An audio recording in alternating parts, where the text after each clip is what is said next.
Imagine you are a parent, mother or child of a young teenage boy. He can be unruly at times, but he is yours, and you love him. Now imagine you drive your son out to the town square to run around and look at the shops. You leave him there, like you often do, without a second thought. Hours later, as you are driving home, you get a call from your partner. They are sobbing and wailing. Through their tears, you make out the words, "Our son has been shot." You race back to your house. The absence hangs heavy. Later, privately, your sister-in-law explains that he was murdered by an official, and they are keeping his body captive. Silently, you keep hope. With no body, there is always hope. Days go by, and your son is still missing. You ask and beg officials when they are going to give him back to you. The answer they give in return is bleak and hollow and answers nothing. At this point, you just want to see your son one last time, even if it is to lay his soul to rest. A month passes, and you finally get the call.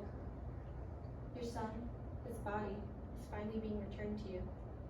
You speed as fast as your car will allow you, and then you see it. A black body bag. Your son shouldn't even be in there to begin with. You walk closer and begin to unzip it. The face that stares back at you is not your son. A stranger lies in his place, in the place of your baby. A man with a beard, old enough to be a father himself. The sidelining officer absentmindedly notes that this is a very unfortunate mistake.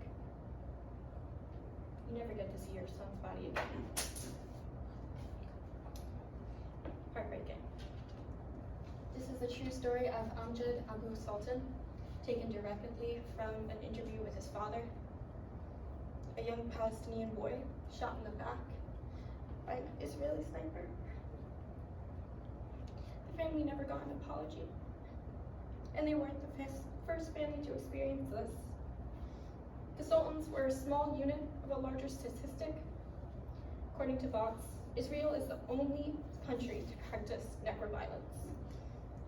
The act of withholding the bodies of the people they killed from their families. This violence is directed solely on Palestinians. Now, the situation surrounding the Israeli-Palestinian so-called conflict is unclear to many. Misinformation surrounds this topic, but to be blunt, there is no war between Palestine and Israel. There is only the oppressor and the oppressed.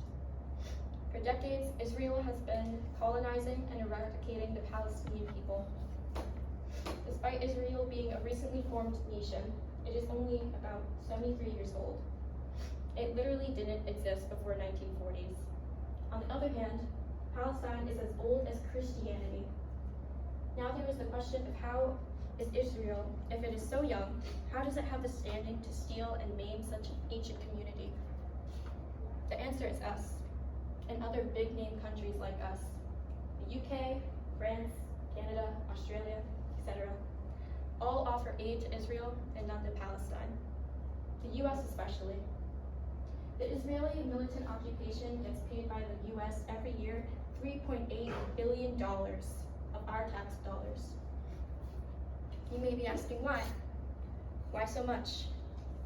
Well, to call out Israel on their colonization and harsh treatment of the Palestinians would mean those nations would also have to question their own existence.